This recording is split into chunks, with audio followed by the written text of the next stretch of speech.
السلام علیکم ورحمت الله وبرکاته ومغفرته. محترم شتنه کړی ده چې دا استنجا خو په چپه لاس باندې ویل کېږي.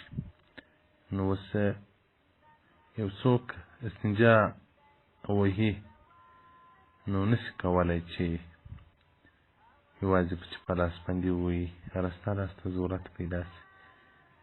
نو دا راسته لاس په استنجا کې استعمالول. محترمه فقهای کرام وایي چې دا د سپکو بولو ځای دی په چپه لاس ونیسي او بیا دې په دیواله یا په ډبره یا په یو شي باندې وموښي.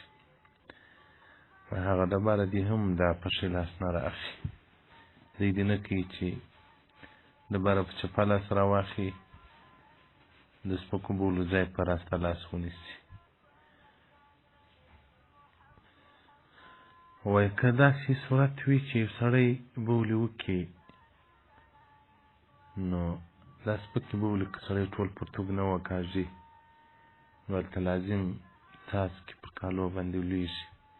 که ټول پرتوګ وکاږي نو خو ټول پرتوګ پورته کړي نو خو چپه لاس فارغه دی، ډبره هم پر اخیستلی سي، هر شی پر اخیستلی سي. نو که یو سړی داسې بولې کوي چې هغه ټول پرتوګ نه کړي ښکته، نو په دغه صورت کې نو که دوی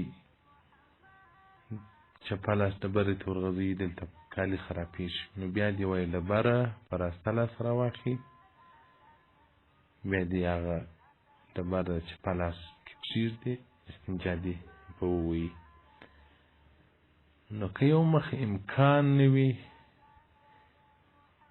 نو بیا که راسته لاس استعمال سي نو به څه مشکل نه وي. خو تر وسه پورې، تر ډېره حده پورې به سړی راسته لاس په استنجا کې نه استعمالوي. دا که یو څوک په چپه لاس معذور وي، بیا خو هېڅ مشکل نه لري. او د چپه لاس کار کوي، باید په استنجا کې چپه لاس مستعمل سي. فتاوی هندیه جلد اول صفحه 49 الفصالص في الاستنجاء.